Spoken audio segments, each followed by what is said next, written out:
Welcome to or welcome back to How to Change the World, the podcast that equips changemakers with the insights, tools, and inspiration to drive meaningful impact. I am Catherine Alonso.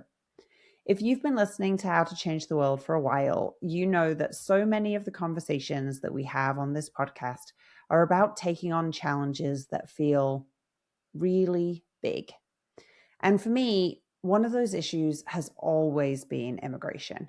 Not only am I an immigrant to the United States from the United Kingdom, but living and working here in Arizona, immigration isn't abstract. It's something you see, feel, and hear about in your community every day. I have had the pleasure of working alongside organizations navigating immigration advocacy. I have talked to and worked with and been inspired by leaders responding to and leading on issues of immigration. And like so many people, I've wrestled with the question, what does meaningful change actually look like here? And that is why I am especially excited for today's conversation for two really huge reasons. One, this is our 200th episode of How to Change the World. But two, because I get to bring back someone who has spent his life in that question, navigating immigration advocacy. Luis Ávila is a community organizer, strategist, and founder of Iconico, where he works with organizations and movements to build advocacy power and drive real results. For more than 2 decades, he's been at the center of some of the most important immigration fights in Arizona and across the country, from advocating for the DREAM Act to organizing against SB 1070 here in Arizona to challenging Sheriff Arpaio's discriminatory practices. He's led national campaigns, helped build the largest immigration rights coalition in Arizona, and continues to advise organizations working to expand civic engagement and build power in communities that have been historically left out. But what I appreciate most about Luis is how he thinks. Not just about strategy, although he is a strategic mastermind, but about possibility. He is featured in my book, The Changemakers Toolkit, because he shares a perspective that really struck with me. And that is that every major leap forward in human rights started with someone imagining a world that didn't exist yet and deciding to fight for it anyway, against all odds. And that's exactly what we're going to talk about today. The long arc of immigration advocacy, what this current moment actually looks like for communities on the ground, and what it takes to keep going when the work feels overwhelming. Without any further ado, my conversation with Luis Ávila. Luis Ávila, welcome back to the podcast. Thank you, Catherine. Thank you for having me. I think this is our third time podcasting together. I know. I like it. I like it. Keep inviting me. I like it too. Thank you to keep saying yes. And I like it even more because this is our 200th episode of How to Change the World. I am such a special person. I feel you like are. That. I all of a sudden feel so special. You are special. So when I was thinking, who do I want to have on for the 200th episode? You were the first person I thought of. I was like, that's this so is nice. Such a great way to celebrate. Yeah, it's kind of wild. 200 episodes. Can you believe it? I mean, I don't know if you ever talk about that, but like the amount of work that goes into creating a podcast is just a lot, from the production, the editing, from the distribution.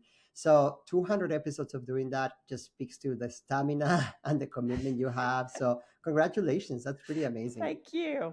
Yeah, when people reach out to me and say, I want to start a podcast and I want to ask you your advice, my advice usually is don't do it unless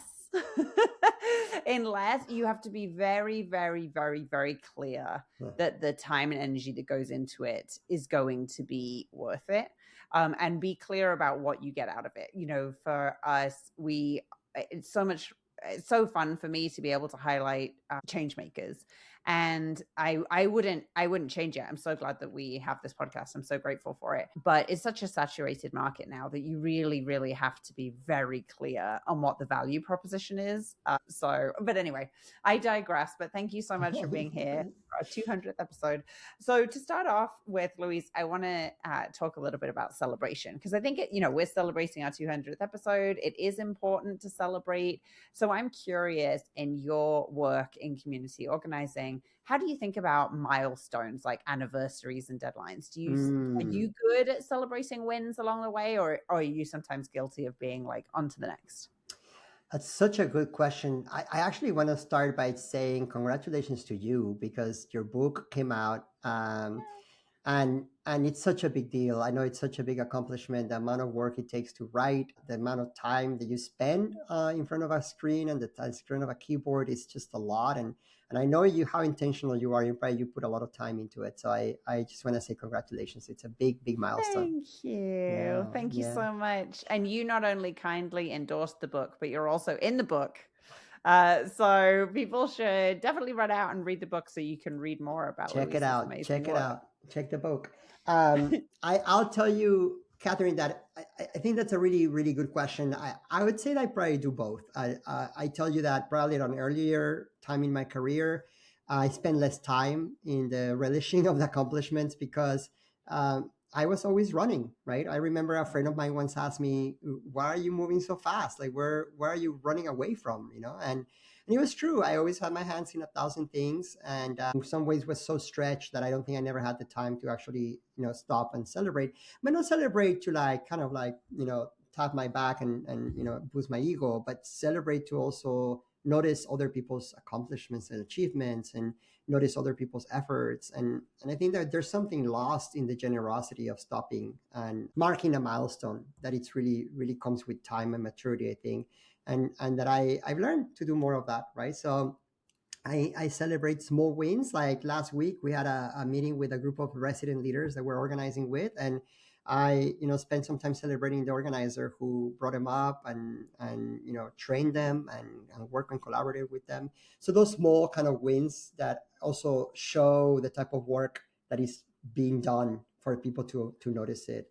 But there's something real about social change, Catherine, that it's like not always easy to notice it. What is it that we're changing, right? So it could take a generation, it could take a lifetime, it could take multiple generations to actually achieve something, right? Or we're still in the experiment of achieving, right? So one of the things I have a friend who every year gets a project of fixing a home or a barn or something because she says that just focusing on the change making, on the social change making, is just not concrete enough for her, right? So I do that too in my life, right? Like I garden so that I can actually cut some stuff from the ground and eat it later, right? And I think that I need some kind of things around me to remind me that things have a beginning and an end, because so much of the work that we do, it's always kind of like, once we gain a new right, we're trying to like either protect the next one or fight for more. And that's just going to be the case for the rest of our lives. So we need some things around us, I think, to remind us of like beginnings and ends. And the small things like training a leader are great. Just the big wins like advancing a policy are great, but lately we've just gotten a lot of bad news, so we better kind of create the guardrails around us to celebrate things and milestones in our lives. I love that answer. Being able to find things to celebrate and enjoy, maybe outside of your main social change work you're looking at, so that you can fuel the social change work that you are doing. And we talk about some of the hardships and the setbacks that we're experiencing right now. I mean, Louise, you've been working in immigrant rights and advocacy for over 20 years, if my math is correct. And so I'm curious, when you look back at the arc of that work, are there particular moments that stand out to you as turning points? That's a really good question, Catherine. And by the way, that this could be a book itself, right? Like Yeah, this is a lot. This it is a big should be a answer. book. This is a big answer. But you know what? Just in my lifetime, I think that I'm a product of, the late 80s amnesty from Ronald Reagan, right? Like my father worked in the United States for a season and he applied for his green card. 19 years later, I received my green card, right? So, kind of had that opportunity to migrate into the United States. But that's an example of kind of like how long this broken immigration system takes for it to take shape, right? So the late 80s, I think, brought this influx of migration from different parts of Latin America and the world that then informed the 90s, Clinton's kind of position on national security and border security with Operation Gatekeeping. That was the first time that they started kind of like closing the border and directing people through dangerous places for them not to cross, or only the fittest to cross, right? And that's where we saw after 1994 and after NAFTA, the North American Free Trade Agreement, a boom on migration, right? Because people in countries like Mexico were impacted by the policies of agriculture and other things, right? So that's another milestone, I think, another thing that we should pay attention to. Then I will go to Arizona, and we were the laboratory of anti-immigrant sentiment after 9/11. So there's another one, right? Where like a majority of like very right-wing politicians decided that immigration was going to be the wedge point to mobilize voters in Arizona. They did it. They did it successfully. Then years later, what I think a coalition, a multiracial coalition, decided that that's not just the way that we want to be in Arizona, and fought back, right, against people like Arpaio and SB 1070. But then that laboratory that was Arizona became a national experiment, right? Like now we see Trump kind of taking some of those ideals and actually practices into the whole country, right? So the ICE raids that we're seeing in Minneapolis and other cities was what Arpaio was doing here, right? The collaboration between local agencies and federal agencies, that's something that we already saw by Maricopa County Sheriff, right? So I think that, Catherine, we see these kind of like peaks and valleys, if you will, on the topic of migration. On the undertone, I think that we can't forget is that new immigrant leadership comes up every time there's a peak, right? We are probably right now living the result of the last peak of immigrant rights advocacy, right? From the 2010, 2008, 2012, where like those young leaders now became the infrastructure leaders of today in the state of Arizona. But now there's a whole new generation that is a lot more diverse, that are kind of like a lot more pushy. They see the work outside of the political realm, right? It's not only electoral. And I think that's where we're living now, this kind of like juncture of what is going to be the fight of the future. I'm so glad you said that, because I was just I was probably 2 or 3 years into political campaigns when SB 1070 happened in Arizona. And for anybody not aware, it was a sort of colloquially referred to as the Show Me Your Papers law that passed in Arizona, and was definitely a driving force in the election that year, and a driving force, like you said, in fostering a new generation of leaders. So many people I know that are leading organizations in social change today in the state got into the movement because of SB 1070. And so, whether they're working directly in immigration advocacy or in a different sector.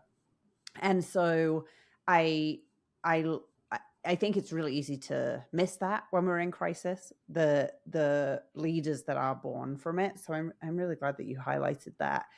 And when we talked about in our last podcast interview, and I think this was just after Donald Trump got elected. Oh yeah, it was just after the 2024 election. And we had kind of a like, oh my God, everything's terrible, how are you doing conversation, and here we are, let's say 12, 13 months later, when maybe the severity is no different, but we've had time to adjust, mentally.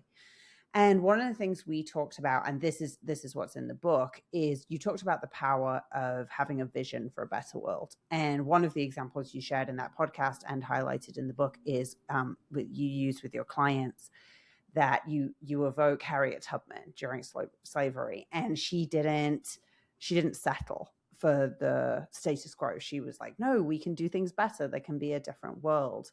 And so I'm curious how you first discovered the power of envisioning a better world. Was there a particular personal experience or professional experience that shaped that for you? Yeah, Catherine, I have this new idea that I think has been in my body and my soul and my mind for a long time, but I didn't have the words to express it. And that is that immigrant communities, immigrants themselves, are some of the most speculative people in the world. They imagine a different world, a better life, right? And they walk towards it, right? Imagine that idea, right? Imagining that you can live a better life and then walking through jungles and oceans and borders and deserts to get to that, right? And then getting there and bending the present to make that a reality, right? Learning a language, getting a job, like, doing something, connecting with a community from nothing, from scratch, or from very little, right? So I think there's something beautiful about that idea, that we as humans are speculative, right? We can imagine things. The issue is that when we are under constant oppression, survival becomes the status. And I think what happened to me is that I read, about Black futurists who during slavery were what they called, Adrienne Maree Brown calls, unshackled their imaginations, right? And they said, what if we weren't slaves? What if we were treated as the humans that we are, right? And that idea that seems so like simple today was radical and revolutionary, right? The same way that the French thought of like these queens and kings are not touched or created by God, like let's chop their heads and create a new republic, right? Like those ideas that are so radical and revolutionary, and by the way, violent, some of them, right? Like some of them, because power, these type of ideas are not good or bad, they just are, right? So for me, I remember my upbringing as an organizer was mostly about survival, fighting back. One of the things that I've been thinking about lately, Catherine, is this visualization about forest fires, right? And there's so much on fire in the world, right? As a kind of like analogy or metaphor. And I thought about it, like, what if this was a fire and we were the forest, right? What would we behave like? And forests do something really cool. They release these chemicals, that announce or like let other beings know that fire's coming.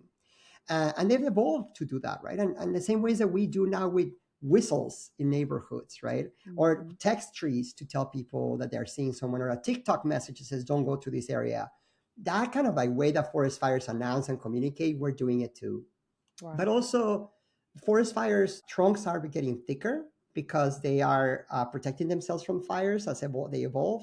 We're doing also that too, right? Your organizations that you work with, the ones that I work with, are learning how to protect themselves now through different models, right? Like they're learning about, compliance and legal in ways that they have to protect themselves. We're suing more.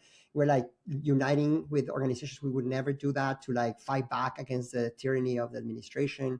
So that we're getting thicker, we're getting more protected. But the one that you're asking me about, the most powerful one, is that trees also evolved to release seeds that only grow after the fire. And that's the idea that I keep thinking about now. What are the seeds that we're planting that will only grow once the fire passes, right? And those are the ideas that I would love to think about, Catherine, as like, what if immigration was an asset to an economy, right? What if, the challenges of climate become an economic boom for the desert that we live in? And this kind of like flipping of the realities that we think and just imagining them and seeing if we can bend the present just like an immigrant does to make them a reality too.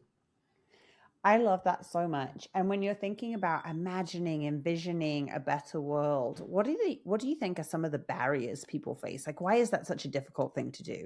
One is because we are not given permission to do it so fast, right? Like, I think we are living in this immediacy world where like everything has to be solved. And I think that if we're humble enough, we learn that not everything is going to be solved. And that probably the better idea is for us to think about, like, if this isn't solved, then what other options do I have? There are enough people in this world that are reacting to the fire that some of us can focus on the planting, right? Mm-hmm. And that's a piece, Catherine, that I think we are kind of like kids playing soccer, right? Like, have you seen the children playing soccer where like they all go around the ball and like the ball moves and everybody goes like, right? That's kind of like the way that sometimes social change makers are, right? Like we're all running behind the ball because there's something that gives us kind of like the urgency of feeling useful. We're like, a good sports analogy would be that everybody has a role, right? There are some goalkeepers that are protecting and some strikers and some people who are defending and some people who are passing. That level of sophistication is not developed yet in all social systems or social infrastructure yet. Some people have it, some organizations have it, but I think that if we're able to fight back at the scale that we need to fight back, we need to do exactly what the authoritarian regimes are doing right now. They have the teams that are doing the marketing, they have the teams that are doing the policy, they have the teams that are doing the legal, but not in defense, in proaction, right? And that's the piece that I think we don't have because we are always put against the wall and we're always defending and spending most of our energy on flooding the zone, on responding to the flood of the zone, right? This strategy that Trump uses so often of like, oh, this is not going well, I'm going to do 6 other really horrible things to distract you from this other, right? Yeah. Well, and Luis, I absolutely love that analogy. If you imagine those of us working in social change, broadly speaking, or even in a specific sector like immigration, advocacy, and we're all, 5-year-olds chasing after the ball sort of together, what does it take? What do you think it would take within any social change sector for us to be able to divide and conquer and say, okay, you guys are defense, you guys are offense. What does it require that's missing right now? Well, one thing that I'd like to propose here, Catherine, is that we can divide this on what is needed on the skills and what is needed on the will. So on the skill side, I think that we need very strong facilitators who don't have agendas, who can actually facilitate through conversations that need to do those scenario plannings, right? There are, by the way, conversations happening globally and here regionally on scenario planning on authoritarian regime, right? What do we do if, right? And those conversations are really powerful, but they are theoretic, something are about theory, right? That not always transforms into actual practice because the resources are not always, in that kind of future planning piece, right? But the skill that we need is the facilitation and the project management, which I think actually social change sectors are good at facilitating knowledge and good at facilitating leadership, but not always at facilitating ideas across difference, for example, right? So I think expertise in facilitation is a really critical capacity to build. And then the other one is the project management side, because so much of our work is reactive. We learn how to do things in the immediacy of like turning out 1,000 people to think tomorrow. But what about on the peak of needing 20,000 people next month or 2 months from now, right? And that's kind of like project management capacity that we're going to need as a sector, not as organizations, as a sector. On the other side is the will. The incentives are very much rooted, Catherine, on the nonprofit sector, because so much of the social change systems or social change players or actors are under the umbrella of nonprofits, right? Not all of them, but a lot of them, right? Because that provides salaries and health insurance and stuff like that. And so much of that comes from philanthropy. And philanthropy has a model that thrives on creating competition and avoiding risk, right? So philanthropy, it's actually kind of like playing into the fragmentation that exists in nonprofits because we're fighting for the same dollar instead of thinking of coordinating to create our impact. Now, there's some philanthropy groups that are like pretending to say you should apply for a grant by participating with someone. And I just convince someone to apply with me and I just apply, receive the money and keep doing our own work, right? Like I think there's going back to the skill side, philanthropy needs to start using these incentives or having really strong facilitators and project managers to get some of these things done. And then finally, Catherine, I think that this is a matter of a mind shift, right? Like we need to continue talking about the fact that there's not a single organization that can do it all. And so often I see organizations in our communities that they believe that they can do it all and that they're good at everything. So what happens then is that they're just fighting for their survival, right? Like their whole work becomes the protection of their mission rather than the protection of the communities that their mission is supposed to serve. So my whole job becomes fundraising rather than actually ideating the ways that I need to, serve our community. And those are some of the things, the incentives that exist just in the nonprofit sector. And those change makers that are outside of it, are less supported by philanthropy and dollars, right? So they find it harder, but they're more resilient sometimes, right? The organizations that are collaborative, Catherine, like, the organizations that do not require so much philanthropic dollars are the ones that are thriving right now because they don't have the alarms of like philanthropic strategy changing or like federal dollars going. They're still having a base of people who show up with food for their, exchange program or volunteer program, and they're still doing their work that they do and probably even doing it better. Yeah. In business, you are told all the time, or particularly in creative agencies, which is what Javelina is, niche down, don't try and serve all people, don't be full service, niche down. And what strikes me in your answer is the advice I think is actually the same for social change organizations. Niche down.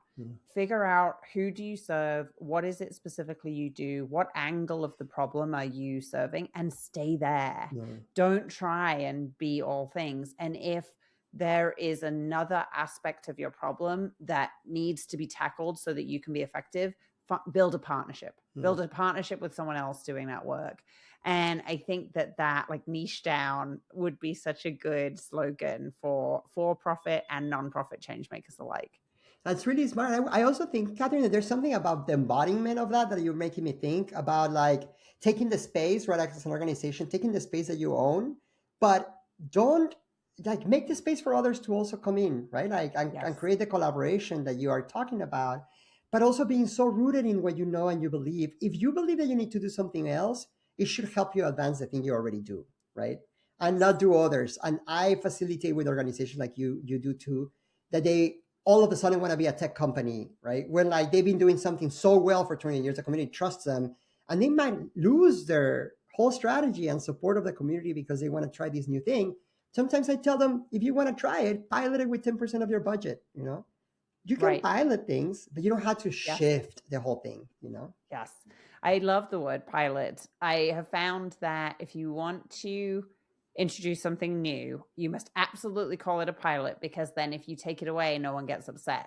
If you introduce something new without the word pilot, then it feels like people are losing something. So it's like such an effective word. Okay, so Luis, I want to hone in a little bit on immigration advocacy specifically right now. But before we do that, let's just take a quick ad break.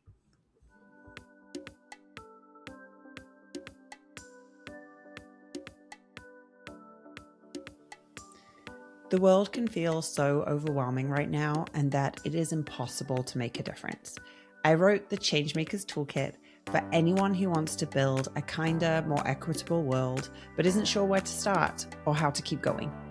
The book weaves together insights from so many incredible changemakers and offers a roadmap for driving impact in today's world. The Changemakers Toolkit is out now, and you can buy it anywhere books are sold. Let's keep building the world as we believe it can be.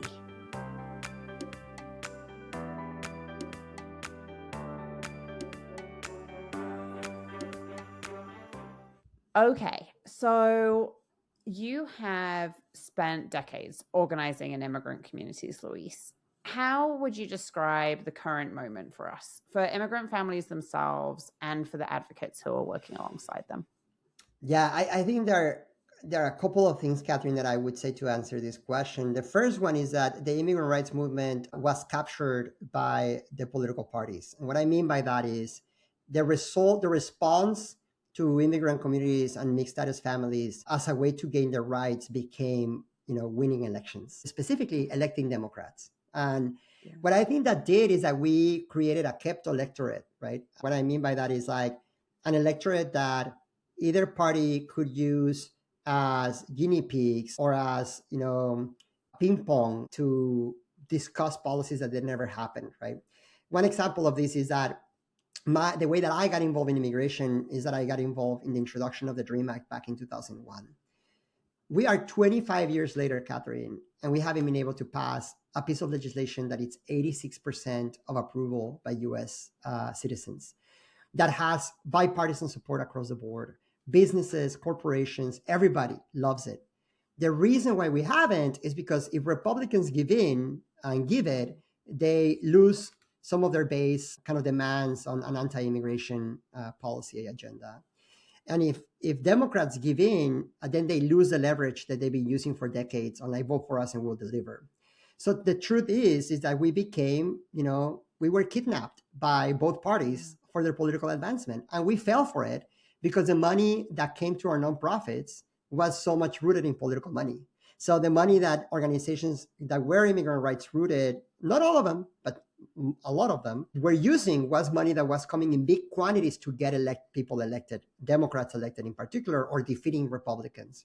So then what happened is that we became a political movement, not a civil rights movement or not a social change movement, right? It became one that became very calculative.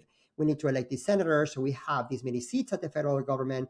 But then the co-governance piece, the policy ideas, had been the same one, comprehensive immigration reform for decades. And we haven't gotten our act together to even do it in pieces. We've had moments as a movement where pieces of our demands have been put forward, and it's been us who have stopped them because we want the whole thing or nothing. So that's why there are generations of people now who say, why would I vote? You've been promising something and you've never delivered. So that is the second piece of where we are right now, that it's like there is a community that just doesn't trust that organizations and leaders can deliver because we've been promising the same things, and not even the most simple and popular ones we've been able to support. The one thing in almost 30 plus years of immigration policy that has been positive to our community, a relief to our community that has been passed, has been DACA, which is temporary. It was done as a result of really enormous pressure against President Obama by young people. And it wasn't created by the immigrant rights movement as a whole, right? They even, some of them were like, let's don't do that. Let's put that as a packet, right? So again, it's a fractured movement that I think hasn't had the sophistication to say, let's pass things, as we go, like they do in other countries. They want the whole thing. And that will never be the case, because by the time that we pass one immigration reform packet, now the new generation of immigrants that are coming, that come from other countries, other backgrounds, that are more racialized, and different races and ethnicities, it's becoming fractured in our immigrant community too, which I think is happening now. These legacy immigrants have been here for decades who say, well, I'm not getting any relief. On the other side, the new immigrants who are saying like, I need support too. So that fracture is real. I think that's fascinating. And what is the lesson that you take from that?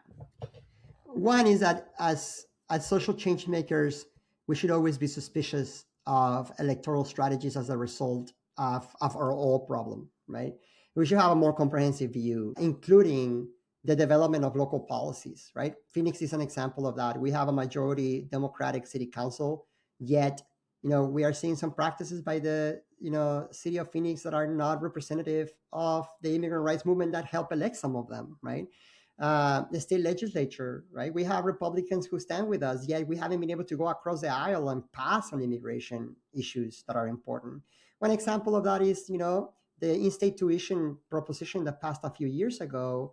It was led by Republicans in the House because of a community group called Aliento that actually made that work happen, right? When all the progressive groups were like, no, don't do that, don't work with those people, let's put it right, this is not the right time. Every time that young people have stepped out of the common sense group is when we get things done. So there's something that should tell us there, right? It should teach us something that probably those of us who believe that have the answers are the status quo and are not the ones who are going to change them. Yeah. It is that I find it so fascinating. I had somebody on the podcast a few weeks ago, Il Thanadar, who has written a book about really sort of compelling people to get into politics as a second career. And there's something in his book, we actually didn't talk about it on the podcast, but it really stayed with me, where he talked about when you're working on an issue, you have to think about whether it needs activism or whether it needs politics. And he uses immigration policy as an example. So he says that if some sort of policy change has a majority support in the country or in your community, in your city, whatever, then you need politics. You need politics to translate that support into policy. And if it doesn't, if there's an issue, a policy change that does not enjoy majority support among the represented body, then you need activism. You need activism to change hearts and minds.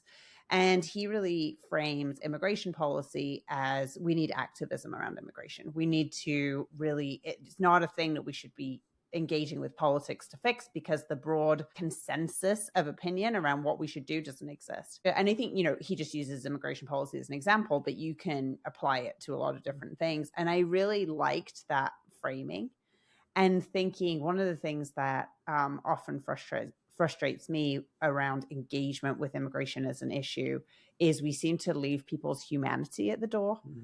And I've been wondering since that conversation is one of the things that we need activism around this idea that a human is a human, which seems sad that we need that. But sometimes it feels like we need that. So, I don't really have a question in there, but I'm curious what you think of this idea of activism versus politics and whether it is more hearts and minds work that are needed. Yeah, if we think back about all civil rights movements in the world, right? They've always had this kind of like push that helps create the consciousness for people. Paulo Freire called it the critical consciousness to the political consciousness, right? So like we move from there's a problem, I don't like this, to there are other people who don't like it either. We should do something about it, right? And that kind of jump happens on consciousness, not with one reel or one quote or like one post, right? That happens in society when people understand, what is going on. So one example, I think, a really tragic, and I think that was probably one of the lowest moments for me this last year and so, was the murder of Good and Pretty in Minneapolis. And just even thinking about it makes me emotional, because when I saw these folks being murdered by their own state police made me really wonder what's going to be the reaction from everybody in this country, right? And I think we saw, Catherine, a moment of reckoning for the United States where I think more people came, to the immigrant rights movement for the reason of protection, for the reason of anger, for the reason of understanding. And I think sometimes, in particular in the progressive space, people want folks who get involved to be fully formed and fully analytical and understand everything and use the right language and show themselves in this way and understand other identities. And what I think that moment taught us is that anger just moves people, right? And we need to convert that anger into something. And that for me was an example of why people were showing up to trainings of 500, 1,000. I have a friend who did a training in New York of 3,000 people in one room because people wanted something to do, right? Yeah. And I think that's the activism that this author is talking about. That's the critical consciousness of like, I'm angry, I want to do something about it. And once you're in the room and you see other people too, you're like, oh, we got this. Yeah. Let's then turn it into politics. But those spaces are very far and few between because so much of our work is happening online. And also so much of our work is just too heady, right? We need to understand policies and HB 25, 45 and learn how the utility company works and learn like all of this stuff that is so complex. We get to the bottom of it. It's like, are you angry? What do you want to do about it? And here are a couple of options. And that's it. That's all we need right now. Yeah, I have had a few people tell me recently that the barrier to entry is high if you want to do something, that figuring out where to go with that time, that energy, and potentially that resources is difficult. So what would you say to someone that's angry, they're fired up, they want to be a part of the solution? One of the things that I'm telling people is who do you want to organize with, right? So historically, I've always sent people to organizations, to institutions. But there's so many that I think, and people are smart enough to where they can Google, right, things and they can like ask their friends. I actually think that the best thing for us to do is to ask people, who do you have around that you can like get together with, right? Like, what is something that you can do this week? Something specific, because if we go back to the reasons why we all got involved, in my case, a person I met at a bus stop asked me to go to a meeting, and I learned about an undocumented man who was in a hospital and they were trying to deport, right? And that I didn't know that existed. I was an immigrant myself and I didn't know that existed. And that made me think so sad and so angry at the situation that then it made me wonder more, right? And learn more, and then became a translator and then an organizer, right? Like stuff like that. So I think that we just can't put these bars that are usually like barriers of entry that are so high. I think simple questions about like, who are you? Like, are you angry? Who are you right now spending time with angry? Where are you showing up? Like, can you go to a training with Puente, for example, here in Phoenix that, does these legal observation trainings, right? Can you go to outside of ICE with a sign and just like meet other people who are angry like you every morning? They're there, right? Like they're doing something. There's a non-king marches coming up in the next month, right? Like now, if you want to get more involved, there's an organization like Lucha who's showing up the legislature and doing XY, right? But also, you can just go to the soup kitchen, right? And see the reality of the people living in the streets in our city, one of the largest cities in the country. And if none of those work for you, right? Can you check in with the people who are most impacted by these issues? Can you check in with your undocumented friend? Can you check in with your Iranian American or Iranian person that you know? Can you just talk to the people around you and be in community? Because right now, again, we don't need solutions. We just need to be with each other and to feel like we got this. And that's where I think is the only way that we will defeat this huge monster we have ahead of us. Because it's not Trump, it's a whole system that has right now Trump at its head, but like it's had different heads along the time. We just had to know that we got this. And the way to know that is to be with each other. Yeah. I'm so glad that you said that because, I'm so glad that you said two things. One, the problem doesn't exist solely in the Trump administration. It exists around the entire system that he has become sort of the representative of, but roadblocks when it comes to immigration advocacy existed long before Donald Trump was a federal politician. And then the other thing you said that I love is what we need to do is be in community with each other, because this is going to take long-term engagement. It's going to take everything we talked about: engagement, vision, celebration, it's going to take all of those things. And so that's an endurance activity. And for us to be able to do that, we're going to need each other. Last question before we get to our speed round. What keeps you going when it gets overwhelming, which I'm sure is all the time? That's such a good question, Catherine. I know this is a question we ask ourselves often, but I ask other people often. I'll tell you that right now, what's keeping me going, it's suspending my ego to know that the leadership that I've had in the past is the leadership that is needed right now. So what's keeping me going is actually the exploration of where can I be most helpful without imposing or without thinking that what has worked in the past is working now. And one of those ways is that I'm showing up to places where, I am a soldier instead of trying to be a general or a facilitator or like in any role, shape, or form my experience, right? So I'm showing up to marches and protests and, learning what people are saying. I'm asking young people for advice and what they think they should do, like we should do. I had coffee with, a young intern from a few years ago last week. And the whole time I was asking him, what should we do, right? And he really kind of shook some of the ideals that I have of what we need to be doing, in particular when it comes to electoral politics. He was like, that's just not the solution. And I was like, but it is, right? And that dialogue helped me realize, like, we are in a different place. Like, it's not that he's right or I'm wrong, or vice versa. It's just the fact that we're not having this dialogue, right? So what's keeping me going right now is a humility to know that the leader that I've been is not the leader that I need to be right now.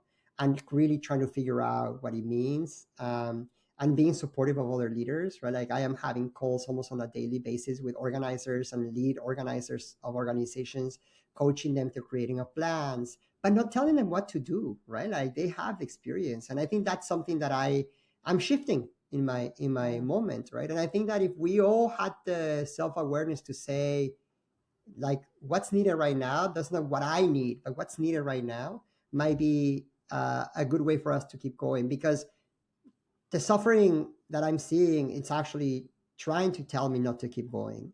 The fragmentation is trying to keep me not to keep going. The lack of urgency in some people is not what is going to keep me going. So why would I expect from others what I can only get from me, Luis, I always learn so much from you. You always drop 5,000 knowledge bombs that you say things I'm like, this is the thing I'm going to remember, but it happens like 100 times. But one of the things I'm going to remember that you've said today is exactly that, is what we need in the next phase of our leadership is not necessarily what has been needed in the last phase of our leadership. So thank you for sharing that. Okay, let's wrap up with our quick speed round. And I think this is new. I don't think we did this last time you were on. I don't remember. And I was like, what is she talking about? Okay, well, we'll see. So what is a great book that has informed your change making? Emergent Strategies by Adrienne Marie Brown. I quote it all the time.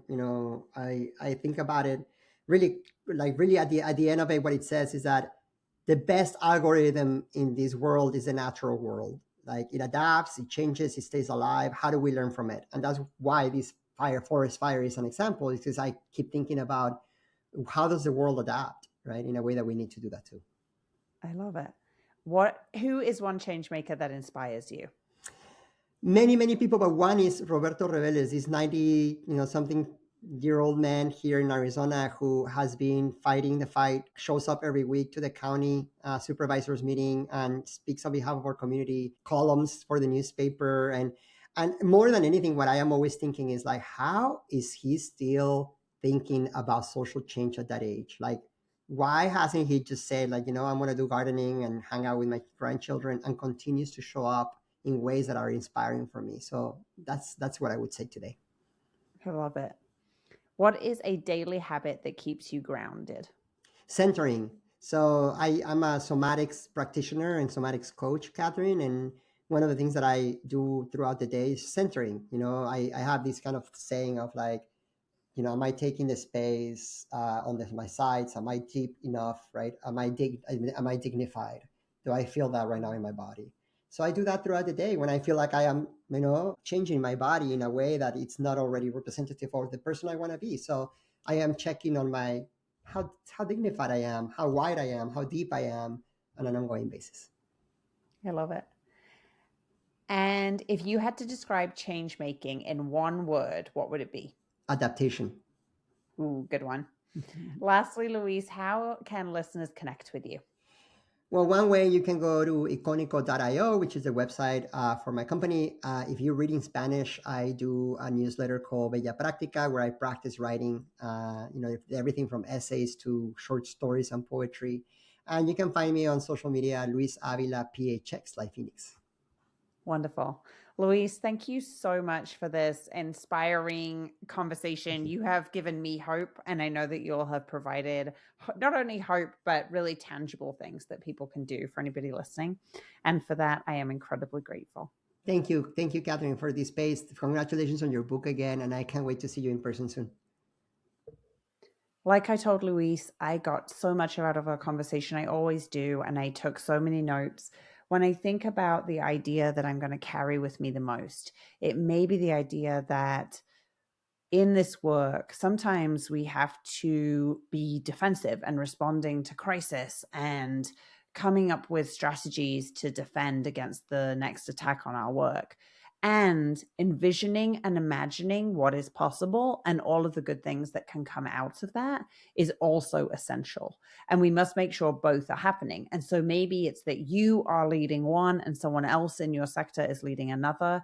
It might be that you make sure to carve out time to do the envisioning and the imagining alongside the defense work. There are a lot of different ways to get that done, but we need both. And that is an idea that I am going to come back to and be sharing with my clients. If you enjoyed this conversation, I would love if you would rate and review it on whatever platform you listen to, and send it to someone who you think needs not only a reason to feel hopeful for the future, but tangible ways that they can get involved. Thank you so much for being here. And until next time, when I cannot wait to share another story of change with you, I hope you have a great one.